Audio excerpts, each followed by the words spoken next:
Sa magpagpalang araw sa ating lahat mga kapatid, ating interview ng aking classmate na pastor noon, no? Classmate ko to sa Bible School at kasama kami nag-mission doon. Nung pastor pa kami, missionary, nangaakay kami ng mga Katoliko, no? Para lumipat sa born again. So, Brother Benny, no? Ito ang pinakagwapo kong classmate sa Bible School. Kumusta ka na ngayon? Yun lang po, Brother Rosby. Brother Benny, gaano ba katotoo na ang Iglesia Katolika ang tunay na tatag ng Panginoong Hesukristo o bakit ka lumipat sa simbahang Katoliko? So, magandang katanungan mo, Brother Rosby, no? Bakit ako lumipat sa simbahang Katoliko? Unang-una, direct to the point na tanong at sagot. Una, Iglesia. Yung Iglesia, tunay na Iglesia.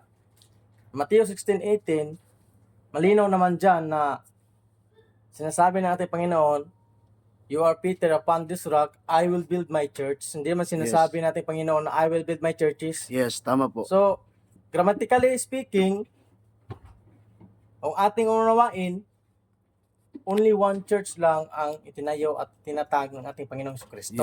Yes. Only one church, hindi marami. Nga, ang marami ng mga simbahan ngayon, nasing labasan, almost 50,000 50,000, no? ang reliyon ngayon sa mundo. Yes. All around the world. So, marami. So, ang tanong, sino ba ang tunay na makapag-prueba sa Mateo 16:18? Yes. Lahat ng mga reliyon ay Aangkin yan. aangkinin nila yan na sitas. Ang Mateo 16:18. Walang iba kundi ang Roman Catholic Church. Yes. With standard references. Mababasa natin yan sa mga standard references. Yes. World history. Hindi lang Philippine history. Yung Correct. ibang reliyon, Philippine history lang eh. Dahil ang nagtatag sa kanilang reliyon is mga Pinoy, tao lang, yung iba, yung mga Amerikano. So, ang makapag-prueba at makaangkin ng Mateo 16:18, walang iba, Simbahang Katoliko ang lang. simbahang Katoliko, ang itinatag nating Panginoong Jesucristo. Yan ang tunay na iglesia. Anong masasabi mo, Brother Benny, na sinabi nila na tayo daw mga pastor na lumipat sa Katoliko, binayaran daw tayo ng 50,000. Sabi pa yan ng mga kasamahan nating mga pastor noon. Gaano katotoo ito?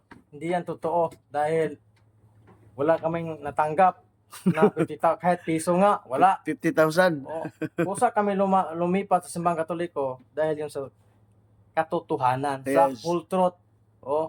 Dahil yung atin noon is half truth lang eh. Half truth lang. Half truth lang. Yung iba yung nakasulat sa Biblia, hindi natin sinasabi at Bible alone lang tayo. Yes. So, yung utak natin nakapokus lang sa Bible, hindi nakapokus sa mga references niya. Kung focus lang tayo sa Bible o unawain natin, logically speaking, na sino ba gumawa sa Bible kung nakapokus tayo sa Bible lamang? Yes.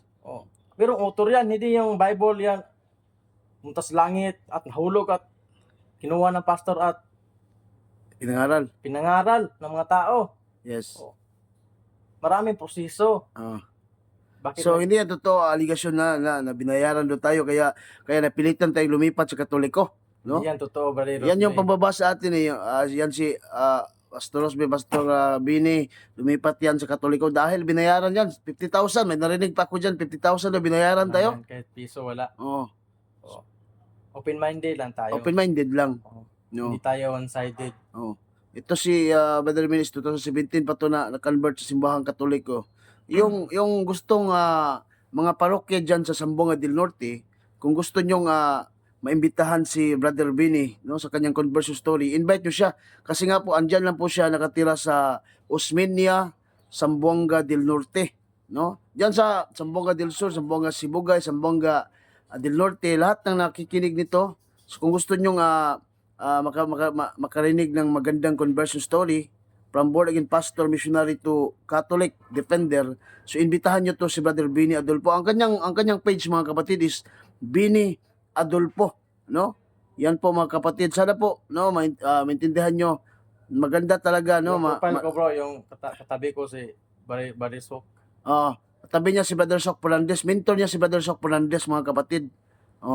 Si Brother Bin ay isang pastor noon at ngayon ay mentor niya si Brother Sok Fernandez, no? At maganda to mga kapatid dahil marami siyang magaling na din ito sa doktrina, no? At matagal na din to sa simbahang Katoliko. So isang tanong na lang Brother Bin gaano ba katotoo Brother Bin noon sa nagpastor pa tayo is yung katawan ni Kristo ay sinasabi nating simbolo. Sa simbahang Katoliko hindi yan simbolo eh.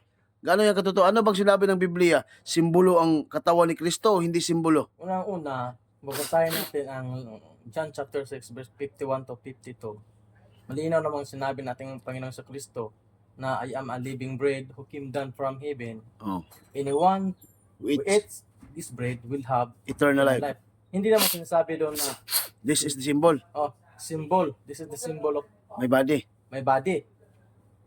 So, klarong-klaro. So, literal yung sinasabi natin, Panginoon. Yes. Wala namang apostol ng aral na Simbolo. ito ay isang simbolo lamang. Tama ka po dyan, kapatid. Kainin nyo, ito simbolo lamang. Hindi to, totoo ha, simbolo lang ito. Pag-alalan natin ng ating Panginoon sa Kristo, wala kang apostoles na makikita na nagsasabi na symbolic lamang o simbolo. Wala. Interpretation lang yan sa mga pastor. Correct. Para gipain ang ating doktrina. Correct. Kaya dyan mga pastor, no, makinig kayo Kaya na. nakaganda sa atin, kaya araw-araw tayo kumakain ng katawan ni Kristo. Dahil, yan ang sinabi niya na we'll have everlasting life. Everlasting life talaga. Yung buhay na walang hanggan ang pinapangako ng ating Panginoong Jesucristo. Kaya nga, ganyan ka-importante. Kaya sa atin, kung makasala tayo, di tayo pwede kakain yan dahil holy yan. Body ni Kristo yan. Kaya na magkukumpisal tayo at naghingi tayo ng kapatawaran sa ating Panginoon para tanggapin tayo. Correct. So, yun mga kapatid. Salamat Brother Bonnie, no, dating pastor born again. No, classmate ko ito, pinakagwapong classmate. No, marami kami classmate, no. Yung iba nagpunta na sa Sabalista. Yung iba nagpastor sa Juanes, yung iba nagpastor sa Baptist. Pero kasi yung Bible school namin, hindi kami pinagbabawalan kita magpastor kami sa ibang sekta mga kapatid, no? So mga kapatid, salamat pala, no, Brother Benny. Ulitin ko sa lahat ng taga Sambonga del Norte na nakikinig nito at sa ating mga mabubuting mga pari diyan sa Sambonga del Norte, Sambonga del Sur. So kung may big event kayo, pwede nyong i-invite ito si Brother Bini Adolfo. Ang pangalan niya sa Bini Adolfo. Kasama niya si Brother Sok Fernandez sa kanyang profile picture para marinig nyo naman yung conversion story niya, no? Pamborn again, pastor missionary to Catholic defender. Maganda po kanyang conversion story mga kapatid. At ngayon, interview naman natin tong kambal niya, no? Si Buni Adolfo, born again pastor. Ito naman si Brother Buni. Ito si Bini. Ito si Buni. Okay. Ito magaling to magtagalog. Fluent talaga to kasi nag-aaral ito ng sa Luzon ng pagka-pastor. Kapatid, Brother Buni Adolfo, former Baptist pastor. Okay. Kapatid, gaano ba katotoo ang simbahang Katoliko na bakit ka lumipat at naglingkod sa simbahang Katoliko, kapatid? Una-una, totoo po talaga ang simbahang Katoliko. Kadalasan, nung ako po'y Baptist, ay tinitira namin, mga Katoliko lang talaga. Kasi iniisip namin, mga Katoliko bro, walang mga alam sa Biblia. Correct. Pagbalik ko dito, wala namang issue na bayad o magkano yung ibinigay. Yes. Wala. Kahit tanungin niyo yung mga debaters dyan, walang offer. Pagbalik ko sa simbahang Katoliko, naunawaan ko, kasi open-minded kasi ako bro. Yes. Hindi ako yung close-minded. Kahit nga ito nagdebate na kami noon Debate ako nito Hindi ako titigilan nito. Tinatanong nila dati na bakit ka bumalik simbahan Katoliko? Magkano bang offer? Ganon. Marami mga issues. Kaya ka bumalik dyan kasi tanang biases, free lahat. O yun yung mga nabasa ko sa comment section. Ang dami kong natanggap na bash dati. Wala naman sa totoo lang mga kapatid, kung mga protestante dati, ang simbahan Katoliko mahigpit. Yes. Ang daming bawal. Pero tayo na tao, mayroon naman tayong Diyos Wala naman tayong nakikita na pare na nagtuturo ng Samaan. kasamaan o mga bisyo. Wala. Ayaw ng pare talaga na gumawa ng kasamaan ng mga tao. Pero siyempre, ang si Satanas, ang sabi ng Biblia, be sober, be vigilant, because your adversary is the devil, who it about seeking whom he devour. Sabi ng Biblia. Na sabi pa ng talata, tayo po ay hanggat nabubuhay pa, hindi tayo nakipagbaka sa laman sa dugo, kundi sa espiritu. For we wrestle not against flesh and blood, but against principalities, against power, Yes. against the rulers of the darkness of this world, against Yes. spiritual wickedness in high places. Sabi ng Biblia na beware, be aware. Beware. Mga kapatid, tayo bilang Katoliko, tayo po ay nagsiserve dito ng walang bayad. Tinanggap natin yung aral, siyempre yung magisterium, ng turo ng simbahan. Tatanggapin natin kasi tayo naman po ay under ng simbahan. Siyempre, under tayo ni Kristo, pero under din tayo ng simbahan. Correct. Si Kristo yung founder natin, Matthew Yes. 16:18. The word Peter, upon the rock, I will build my church, the gates of hell shall not prevail against it. Sabi ng Correct. talata. Mga kapatid, ang simbahang Katoliko, totoo po talaga from biblical standard, from biblical to reference, Yes. talagang nakasulat po talaga na Yes. si Kristo po ang nagtatag ng iglesiang na ito. Walang iba. Si Yes. Kristo ang founder, hindi tao. Ang tanong ko mga protestante, itong hamon ko, kung hindi si Kristo ang founder ng simbahang Katoliko, Yes, yan. sino Ang nagtatag. ang nagtatag? Sinong tao yon? Hindi sila makapagbigay niyan. Kung may babalik ako sa Baptist Yes. bukas. Oh. Yun lang ang challenge ko mga kapatid. Yun mga kapatid ha, ito si Brother Bonnie, challenge na kayo. Kung hindi si Kristo ang nagtatag ng simbahang Katoliko, sino? Anong pangalan niya? Yan. Kasi Sinong yung tao na yun? kasi kontrahan yung mga sinasabi nila, Ignacio, si Constantine. mali yung Alexander the Great, mali kasi yung mga argumento ng mga kapatid. Bigyan nila ako ng references standard talaga. Standard ha, yung tanggap ng lahat. Yung standard reference talaga na hindi si Kristo ang founder sa simbahang Katoliko na Yes. itong tao na ito. Kung mayroong iba, babalik kong Baptist bukas. Yun na yun. Yung challenge ni Brother Bonnie, dating pastor ng Independent Baptist Church, niya naging At hindi lang ako babalik, mag-aaral ulit ako ng Bible School. alam niyo yan mga kapatid, no? Alam ko ilang taon yon. Tagal Ito si yun. Brother Bonnie, no? May mission ito bukas. Pupunta ito ng Southern Leyte. Magbibigay ng aral, turo ng doktrina ng simbahang Katoliko Amen. sa Diocesan Youth Convention nila sa Diocese of Maasin, mga kapatid. Amen. Pupunta ito sa Hinunangan, Southern Leyte. So mga kapatid, sa gustong mag-invite, no, kang Brother Bonnie Adolfo, i-search nyo mga kapatid, Bonnie Adolfo. Pwede kayong makinig ng kanyang magandang conversion story ng mga aral at turo ng simbahang Katoliko. Ito si Attorney G1. Ito yung mentor na pinakagwapong mentor namin, no? Attorney G1 Paisones. From was aliquid versus veritatem Sed Pro Veritatem, no? Alam niyo yun, kapatid? So yan mga kapatid, ha? Amen. Dapat sa gusto mag-invite lang sa kanya, invite nyo mga kapatid para naman makarinig kayo ng mga aral at turo ng simbahang Amen. Katoliko. Huwag nyo kalimutan. Ito din si Bini Adolfo. Yes. Invite nyo din to. Kasi Siya ang may-ari sa Biniverse. magaling din to eh. Matagal na tong apologist. Kasama ko to dati. Magaling to mga kapatid. Hindi kayo magsisisi pag kita nyo invite nyo, especially sa mga recollection, especially sa mga apologetics or orientation. Magaling to sila mga kapatid. Itong baka magtaka kayo makamukha sila ha? Ito yung impostor mga kapatid.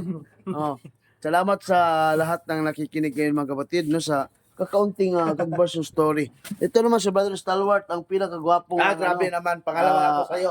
debater ng CCM. Pangalawa na magaling ako, itong Pastor nagtitrain ng aral at turo ng simbahang Katoliko, Brother Stalwart. Kumusta naman Brother Stalwart? Okay naman dito. Alaga Kumusta? tayo. Kahit wala tayong sahod sa pagkatoliko natin, pero alaga tayo dito. Alaga tayo. Kino-confirm ko lang Brother Stalwart kasi nga may mga issue na tayo daw ang Katoliko, binayaran daw tayo para bumalik sa simbahang Katoliko. Hindi totoo yan. Milyon daw. Magkano ba binayad nila Atty. G1 sa akin? Attorney G1 kasi Atty. G1, kayo mag-explain sa akin. Magkano binayad Oh. ninyo sa akin? Attorney G1, magkano nabayad Attorney G1? Wala kasi Kasi ito hanggang si- ngayon ay mahirap pa rin kami.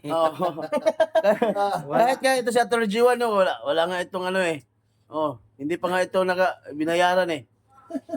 Yan, ito. We are moved by grace. Oh, Amen. No. Yes. Wala pong sweldo kahit isang Ah. puting ang pare sa amin. Yes. We Correct. conducted Bible study in the remote and hinter areas in Wow. Hinuog, Magsaysay, and Anakan area. Oh, Yet, the prayers and support, no, spiritual support ang aming kailangan. kailangan. Yes. At authority. Walang authority, Yes. wala nang financial. Oh, Kasi ang financial na yan ang nagpapasagabal sa aming misyon yes. na Correct. ipalaganap ang salita ng Diyos. Correct. Yes, salamat kay Atty. Jiwa, no? Ito si, ano, Brother Stalwart. Ano yan? Magkano natanggap mo simbahang Katoliko, Brother Stalwart? Kasi ito yung sinasabi na. Nakatanggap ako Ano ba talaga? nung araw. Isang araw. Merkules, nakatanggap ako ng GCash 2.5 pamasahe Yun sa pala. barko. Pamasahe lang. Pamasahe So, yun. hindi ka binayaran. Hindi yun bayad. Hindi yun bayad. Hindi yung pamasahe lang. Hindi mo kami magkapunta dito, walang pamasahe. 2.5. Tapos may 2.5 pa, kukunin pa namin. Yan, yun. Hindi bayad yan. Nagtaka nga ako, Pastor Rosbe. Tayo mga Katoliko, pag may debate tayo, ang daming tumutulong sa atin. Correct. Sa kanila. Ang daming nagpo-sponsor sa atin. Oh, Pero sila, yung mga kalaban natin, magpa-sponsor pa sa atin. correct. Tapos, sabi nila, may sweldo sila sa kanilang trabaho. Tapos, may sa simbahan nila, sinisildo. Sana yung mga mayayaman sa 70 Adventist, bakit hindi kayo tinutulungan? Correct, correct. Kahit magkuha ng referee, sino nagbayad ng referee? Ng moderator. Ayaw nila ng abogado. Gusto nila yung iba. Kuha tayo, sila hindi sila magbayad. Sana yung mga kasama Libre, ninyo, mga libre. mayayaman, hindi nag-sponsor sa Diba, inyo? libre lahat sila. Lahat libre ay. Oh. Pamasahe lang yung Tanggap nila, linis hindi lang libre. sila. Tanggap linis. Hindi, babasahin lang nila, hindi na libre. Grabe naman talaga. President Maasin sana, may pamasahe sana yun at saka allowance. Oo. O ibibigay sa kanya. Oo. Oh, Baka sabihin ng bayad naman yun. ay, hindi yun bayad. Oo. Tapos may accommodation pa. Saan ka makakita ng papatayuin ka lang, negative ka lang, ipapahayag mo yung aral mo, tapos may accommodation ka, may pamasahe ka. May hotel pa. Yung hotel. pa, may allowance. Yan libre. yung tunay na nasa Panginoon, napaka, anong tawag yan, napaka mapagbigay. Oo. Grabe no, sponsor yun ng Seri Arts eh. Si Sir Arns, grabing tao yan. Ah. Grabe talaga si Sir Arns, si Tatay Dodong, grabe. Yung mga Katoliko. Mali kami sa pinag-akala namin noon na na mga Katoliko hindi yan, hindi madamo. So, salamat tayo sa mga Katoliko Salamat tayo. mga giver, no? Brother Stalwart. Tapos ang nagtataka kami, ang daming mayaman sa mga Protestant. Bakit hindi tinutulungan nila yung mga Yun. Tinutulungan lang naman manira. Pero hindi tinutulungan sa financial. Kasi ang Katoliko nagsusupport yan Dahil alam na sa mission niya ng Panginoon Pero ang totoo, hindi tayo binayaran. Yan yung Wala totoo. bayad yan. Grabe ang heart ng Kasi nga, di ba, Brother Stalwart, malaki-laki ito malaki itong katawan, malaki itong binayad dito Doble. Kaya lumaki, Salamat lalong-lalo. kami sa CCTN kasi pinapasayaan kami sa barko. Kung wala pa masaya sa barko, Tatay Dudong yan, hindi kami Tatay Dudong. makauwi. Hindi kami makabalik, makauwi doon. Tatay Dudong yan, pasalamat tayo kay Tatay Dudong, no? Tatay Dodong. Tapos yung mga kaibigan natin dyan hanapin nyo yung network ni, anong pangalan sa network ni Tatay? CCTN. CCTN network, sa 47. internet. Pill product yan sa kanya. Pill product pala. Anong nasa pill product pala? Mga internet, cable, mga yun, wire. Doon kayo bili. Mga dito.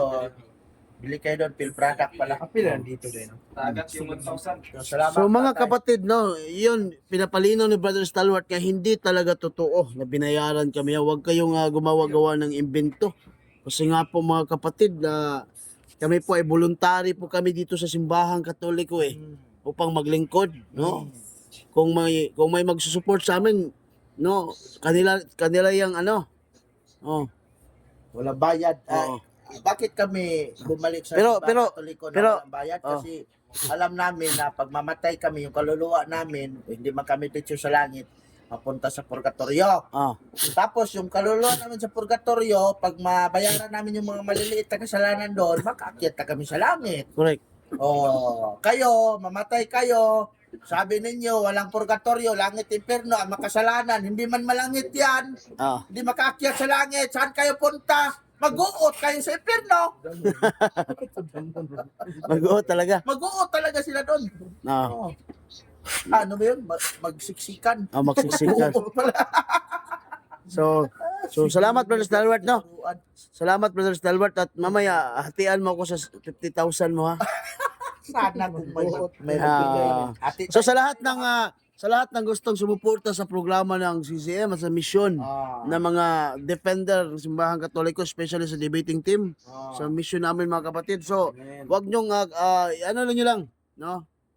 Puntahan nyo lang or i-PM nyo lang yung mga kasama namin na mga apologists. Amen. No, para maka-support kayo ng yung pang Bible version, references, materials, and yung mga parang pang mission lang mga kapatid, no? Alam niyo kapatid, ako sa trabaho ko, no work no pay ako. Sobra isang linggo ako absent. Wala akong sa sahorin. Sahod. Pero okay lang yan kasi tawag man ito ng Panginoon mga kapatid.